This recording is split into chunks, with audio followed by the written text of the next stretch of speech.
Well, hello, my fabulous friends. I hope you're doing well.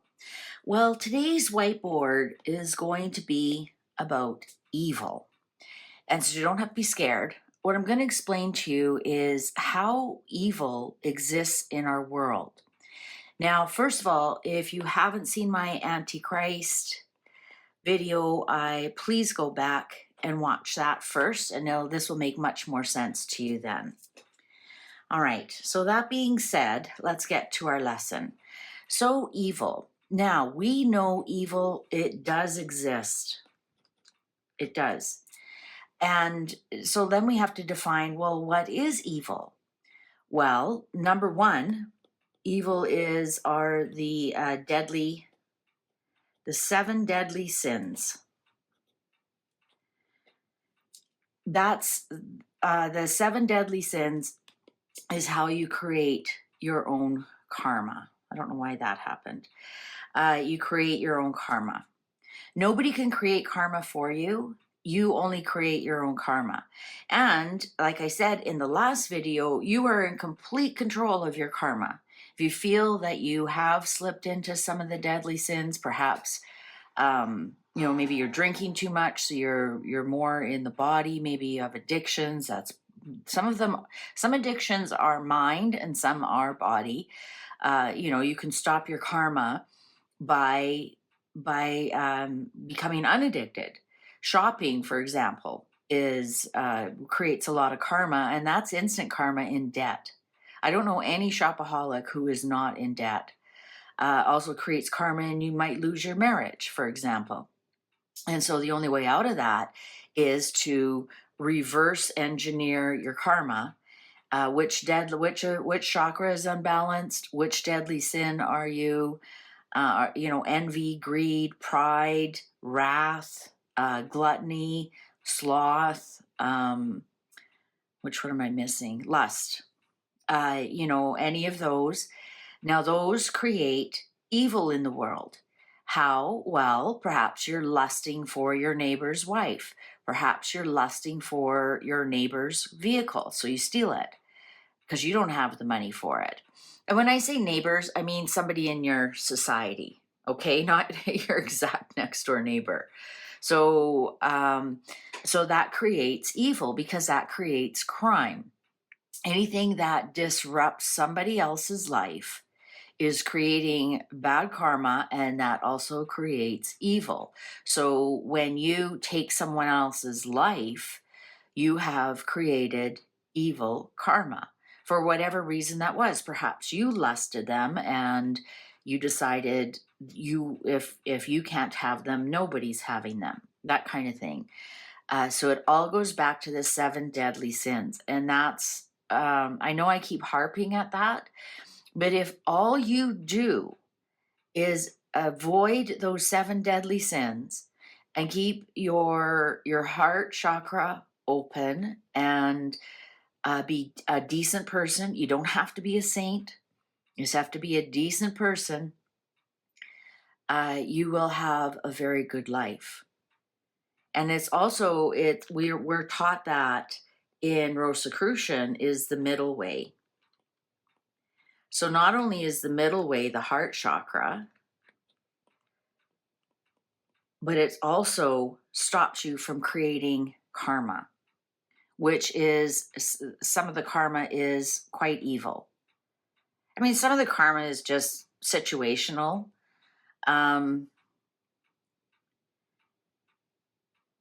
It's, I'm trying to think of one that would be situational. You cheat on your taxes. All right. Now you've created some of your own situational karma. Have you done evil? Well, that depends on your morals and your values. Perhaps you don't think you owe the government that much money. Maybe that you don't owe the government that much money. Like, who's the evil one here, right? So those situational karmas, I wouldn't call evil at all. Those little transgressions, those are just little things that you have to look after in your life. I'm talking about the evil ones that hurt other people. That's what's considered evil.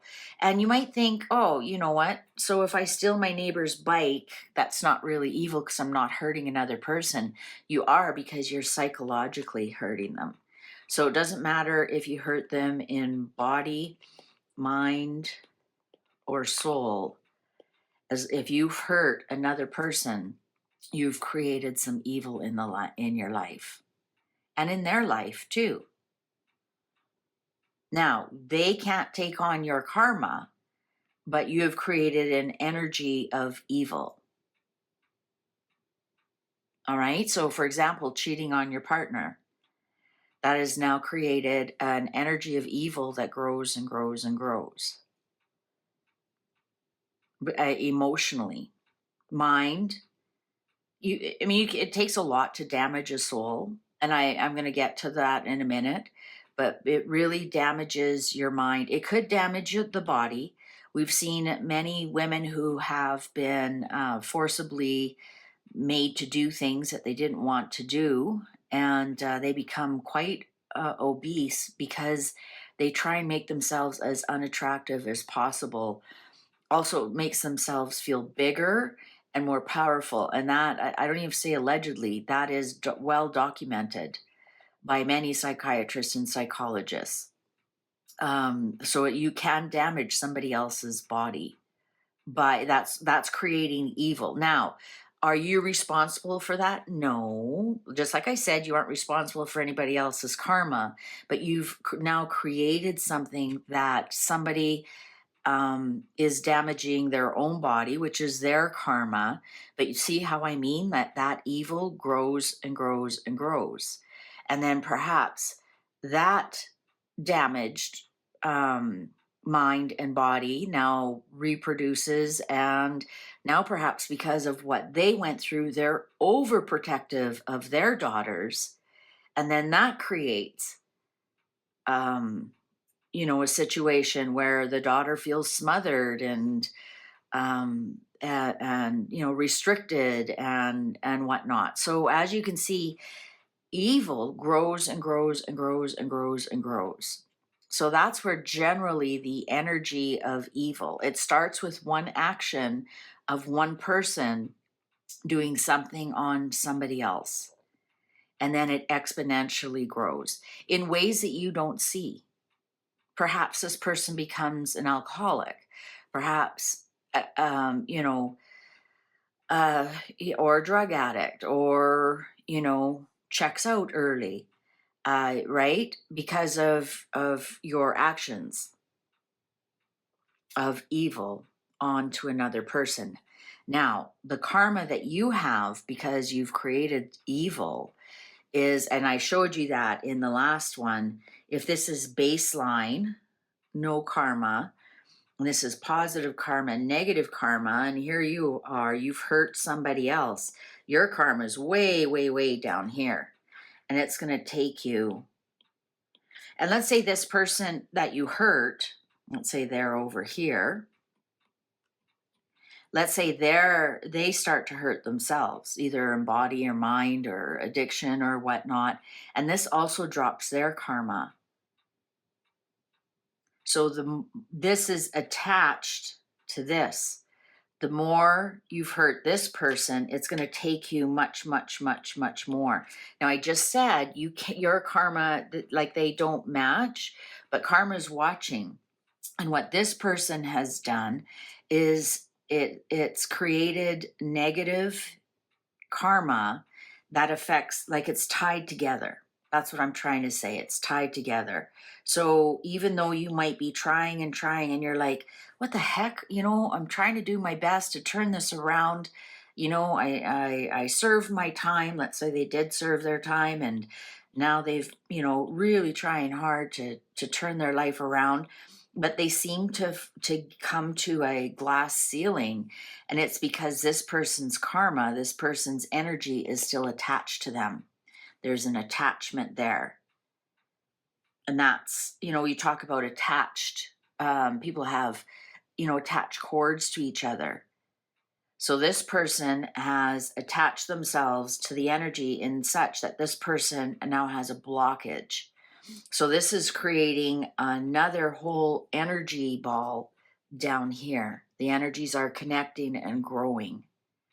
All right, no different than two clouds are coming together. They bump into each other. Now they're a great big huge cloud. Maybe they were like two cotton candy puffy clouds, just la la la la la boom. Now they become bigger. Now they find another bigger cloud. Before you know it, you have a rainstorm. It's the best analogy I can give for what's happening here. All right, so that's how evil grows. Now, here's our next question. So this is how crime, this is why some places can't get rid of their crime. All right, this explains it. It's like, well, just clean up crime. Well, you've got this energy ball down here that unless you address that, your crime is going to continue. Perhaps this guy, I'm trying, I'm not getting anywhere, screw it, I'm going to go deal drugs again. It's easier. Or, this isn't working, I'm going to be stuck here in this crime ridden area. I got to look after myself. That's why it's so important to support the victim as best we can and not make the victim a victim. If that makes any sense. This is what happens when a female does accuse somebody of doing something, and then in court they say, well, what were you wearing? Were you asking for it? Oof. All right. Anyways, I don't want to get into some of the ones that are tit for tat. I'm just giving you an example of what happens. Okay. Now, big question of the day is, what makes person B evil? So now we're going to go back to our fallen angels and earthbound souls or spirits. Okay, so in this pretense, there really isn't hell. It basically is hell on earth. Okay, so as I've said, when you complete your soul family, and here you are in grade 12, graduate, you're up here, you've had a few fun trips on earth, and now you're like, hey, I kind of done with this reincarnation thing, but I really don't want to leave. And then you become an angel, working for as a messenger for God, for helping your soul family that's down here. Angels are real. They're souls that have either been assigned by God, or they pass a certain amount of where they are in their soul journey. And no different than today, we have professors teaching. We don't have right. You want your brightest and your best teaching the next generation coming up. So you become an angel. Now, these angels can become fallen angels. They can, not perhaps do their duty for whatever reason, right? They're still souls. They're still souls. And no different than we see a politician who becomes, tainted, or we put some of these people on pedestals and they have great intentions, but something happens. And same thing happens with angels. Angels, just because they're an angel doesn't mean that they're good. There are some unscrupulous angels. I don't know. And the thing is that we have to remember everything is dual. So wherever there's good, there's bad. I'm not saying they're equal, but we would not know good angels if we did not know bad angels. So we have fallen angels and we have earthbound souls and spirits.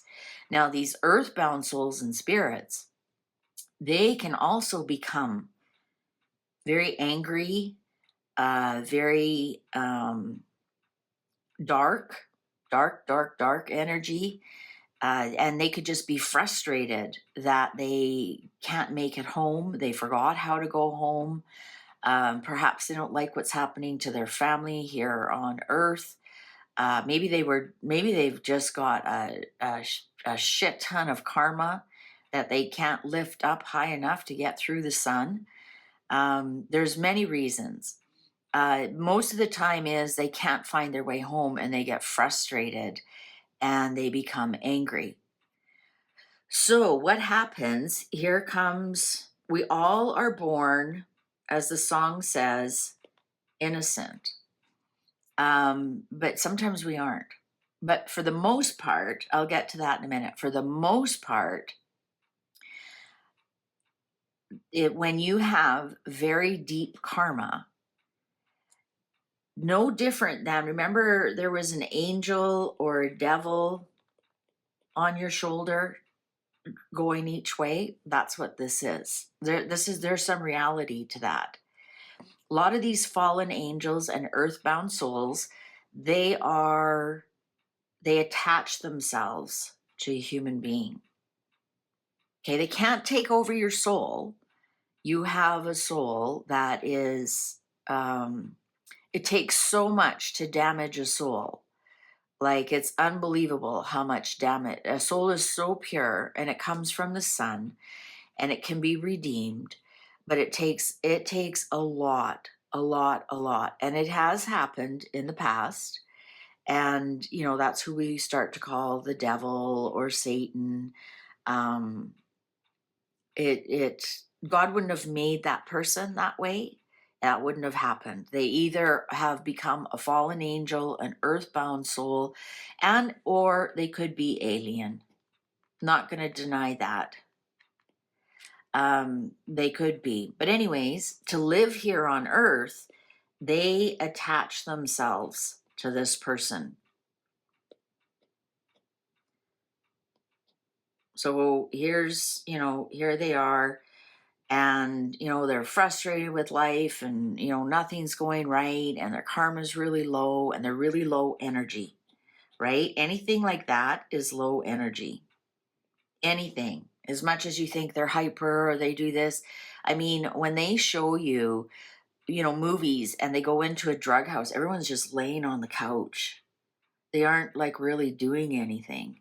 And it's because they have such low dark energy, because their karma is so heavy.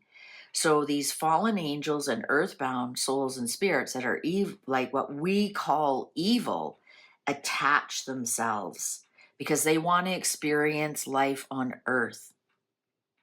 And they can't attach in the heart chakra. So they either attach in the mind or in the body. So either these fallen angels or earthbound souls attach themselves, let's say they attach themselves in the body, they become lustful and they start attacking people for sex.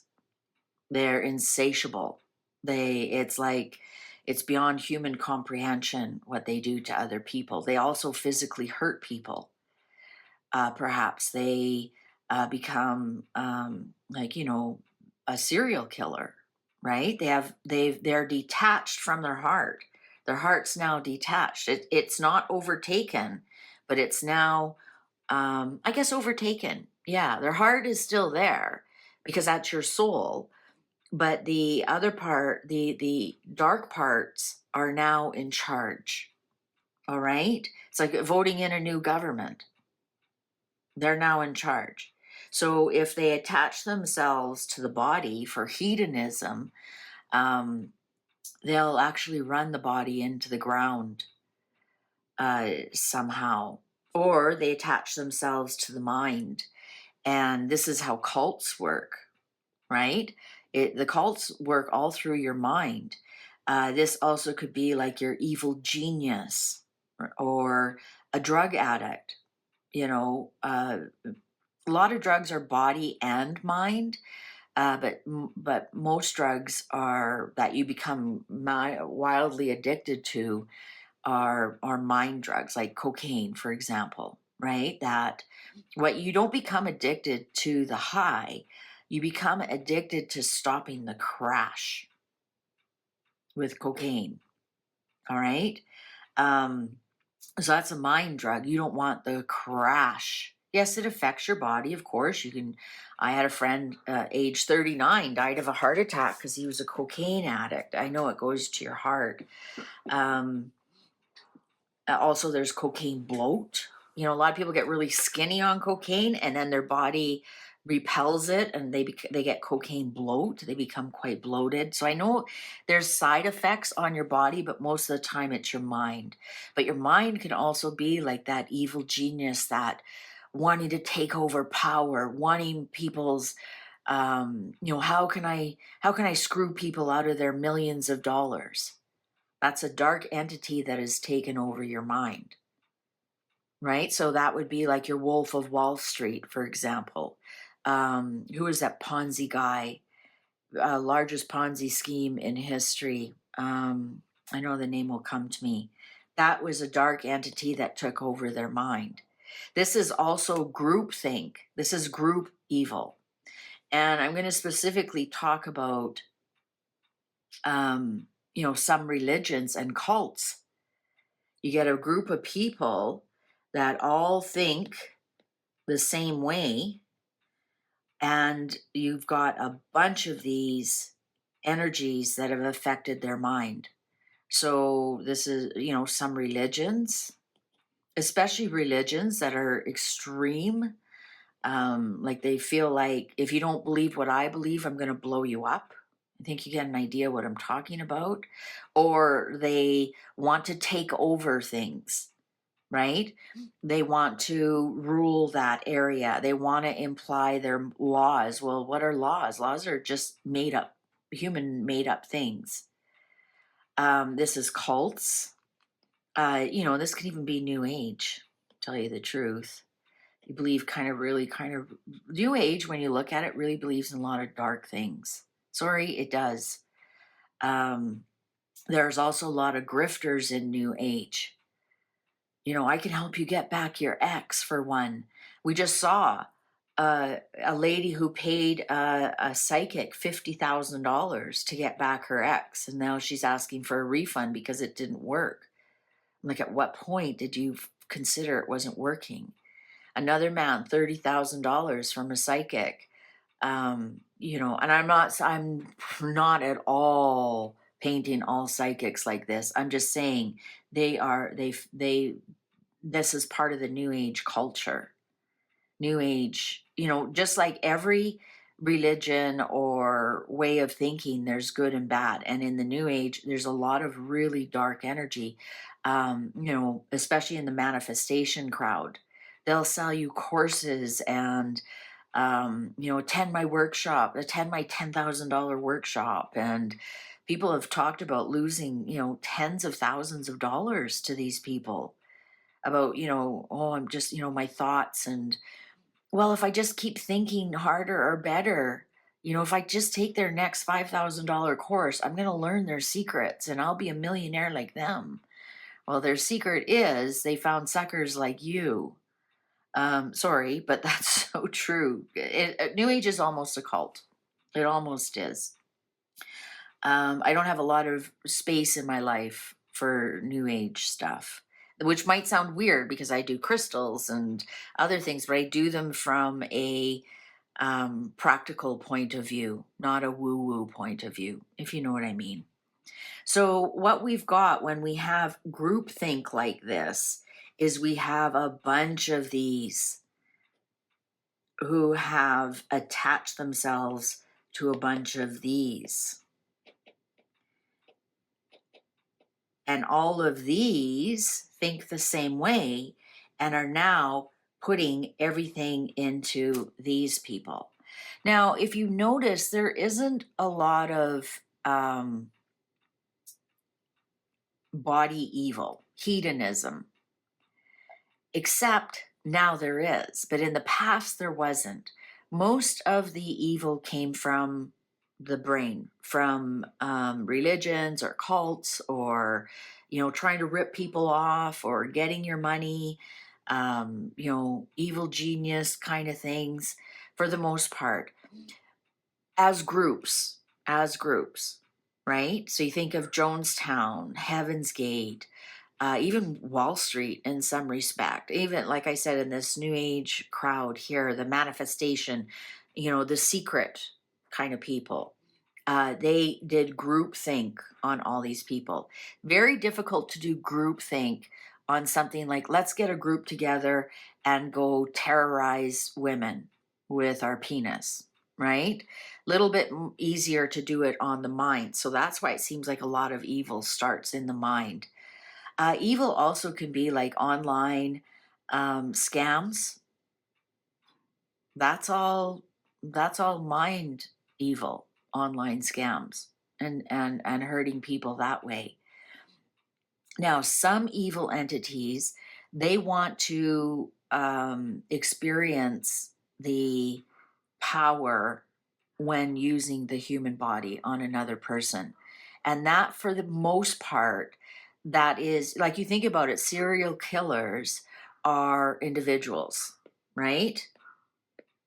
It's really tough to get a group think to work on the bottom half here, except for there are some religions that try to control this. Ever heard of the Virgin Mary or virgin birth? Or you got to keep yourself as a virgin until you get married? Oh, if I blow up this person, I get 72 virgins. Why are they so adamant about this virginity, which is down here controlling that part of the body? Now, once you're married, then some religions try and control it with no birth control, like your Mormons or Catholics, for example. Not as much anymore, but they're definitely trying to control the bottom half of the body, especially when it comes to females. Now, I'm not saying not to I'm not saying anything bad about your religion. I'm not saying your religion is evil. I'm saying I just want you to pay attention how this group think works.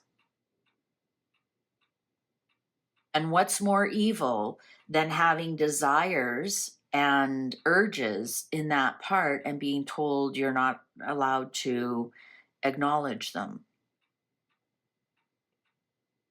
So perhaps a small little entity attaches themselves and says, oh, I'm going to get you. I'm going to prove you. I'm going to prove to you. And I'm thinking specifically of priests and other cult leaders. What was that? That one of God or something. And the women are all coming out and say, yeah, he forced himself on me. So for the most part, evil attacks the mind for the most part. And then almost like, have you ever heard of those wasps? There's a wasp. Come on. Come on. Now what? I knew that always happens. Sometimes you just have to reconnect it. Anyways, there's a wasp that a certain parasite attaches itself to the wasp and then tells the wasp what to do, what to eat, where to go. Some people say that that's what sugar does to people, makes you crave even more sugar. How come this isn't? Oh no, I know it's not dead. I had it charged up.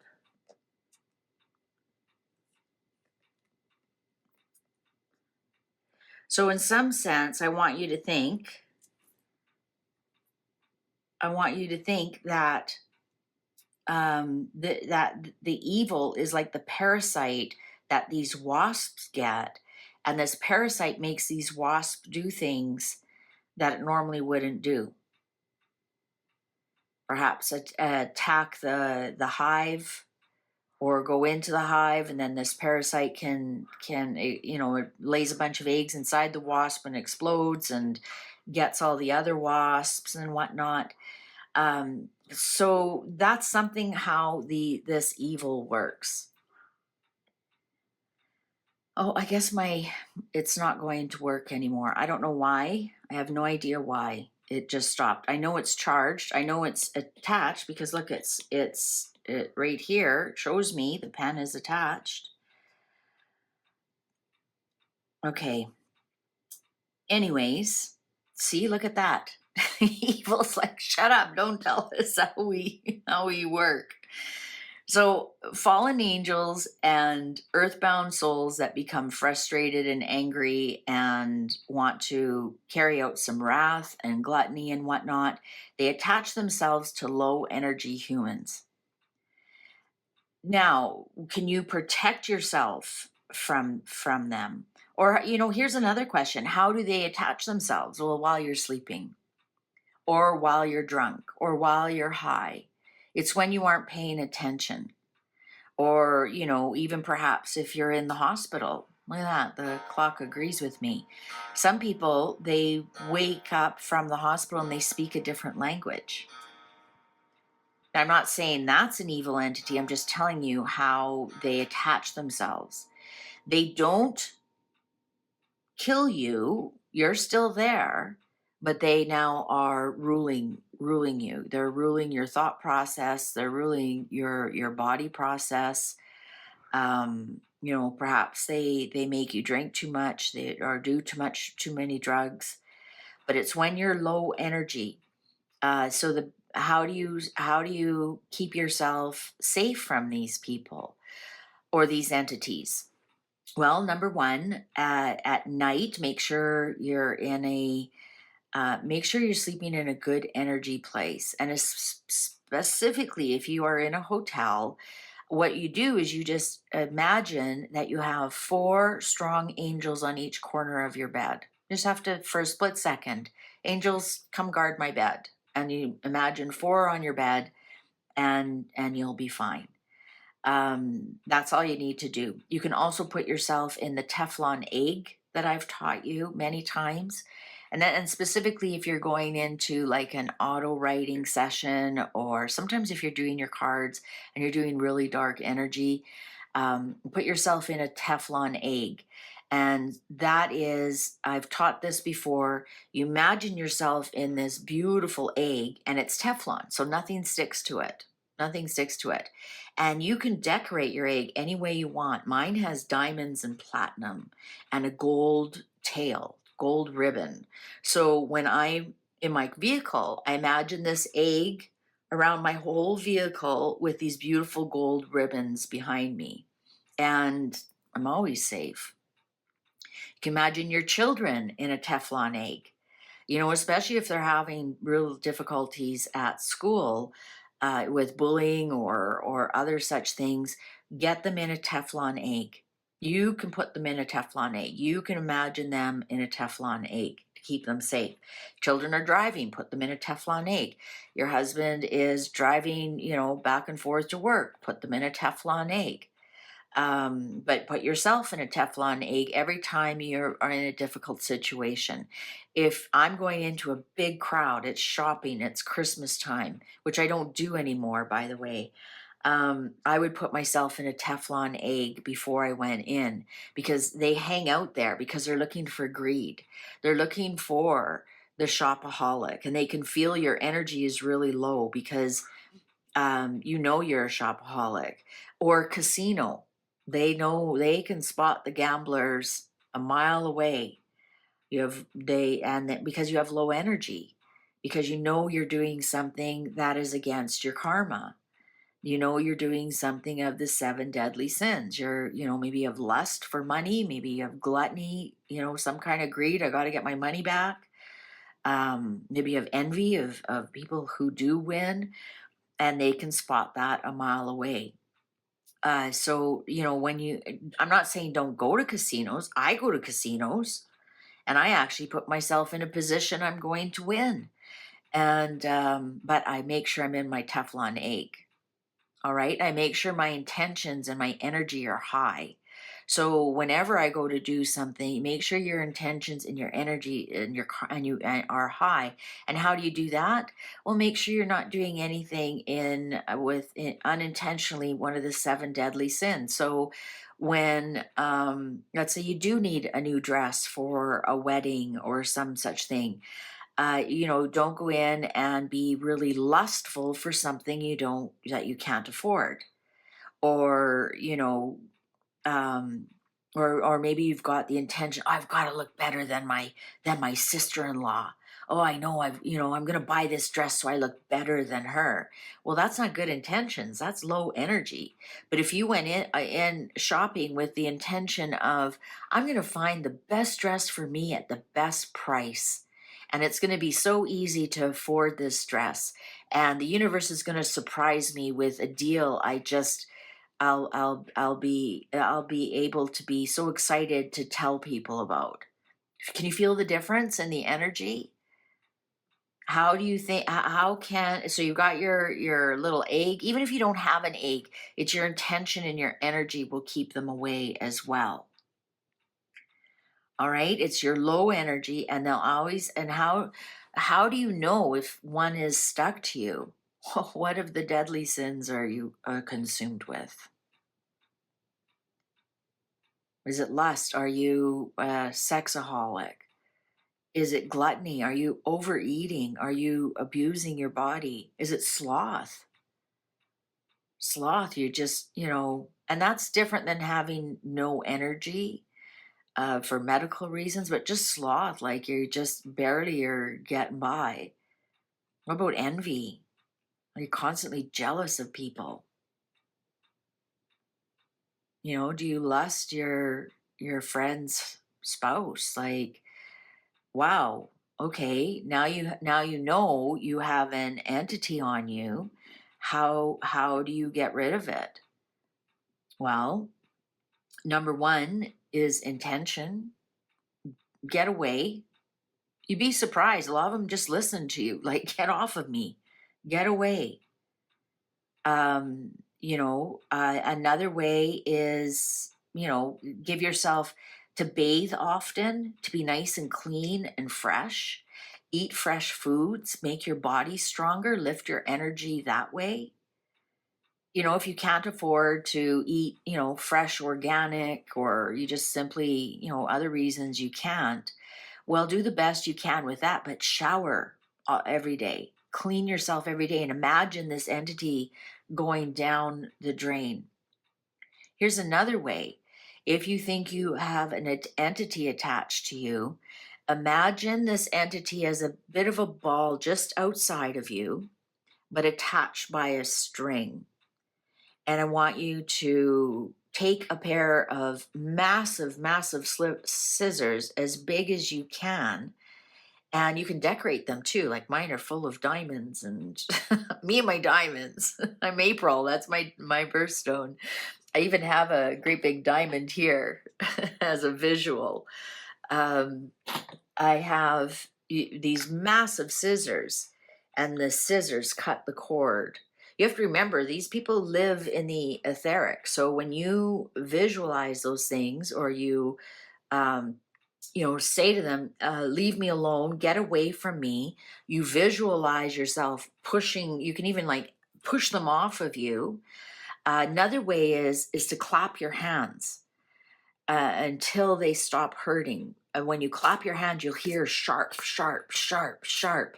And you do that all around your body, and that's breaking up their hold on you. And your hands will actually tingle as if you were smashing glass with them. That's another way. You can use a bell. That's why I ring my bell. Bells are amazing. Why do you think all the churches had beautiful big bells? Because they create they uplift the vibration. You know what? If you just even get a school bell off Amazon, that's even enough. Again, there's your good old saging, incense, meditation, just ask, like, the one thing of the universe is you can just ask them to leave. You don't need a priest to do it. Um, you can do all those things. Crystals, there's specific crystals that you can carry on and get that vibration from that crystal. So for example, darker crystals would block their energy. They're fantastic for blocking energy, right? You use darker crystals for that. Whether you wear it as a ring or necklace, or just to block that energy. But those are, like, honestly, you don't need to spend thousands of dollars. Please don't. Please don't. It's very, very simple. Very simple. If you want to just even listen to this part of the video over and over, if you think, you're starting to feel run down, generally, if you're catching cold after cold after cold, that might be a general clue that an entity is hanging on to you. And your body's trying to fight it, and therefore it's trying to fight this entity rather than working on protecting you from small viruses. So if you're getting cold after cold, or if you're really run down, you feel like you have no energy, it could be an entity attached to you.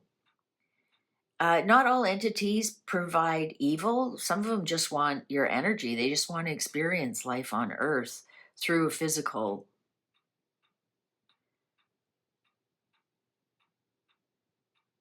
All right. I can't believe my pen stopped working. I don't know what happened there. Weird, really weird. All right, then. So that's evil on Earth. That's evil on Earth. So we can either create it with our karma. We can create it by blocking somebody from trying to improve their karma. But it's mostly the 7 deadly sins. That's where it starts. If you have low energy, because you are living in one of those, you're going to be open yourself for an entity that will gladly help you accelerate that. And then just create this vicious cycle of this evil.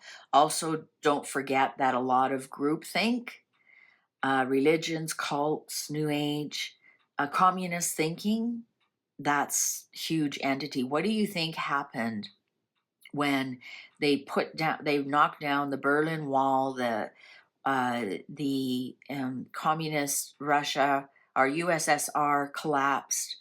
Where do you think all those entities went to? They didn't just disappear. They just moved. And what are we witnessing in Western, in Europe, and in North America for ever since then? Think about that.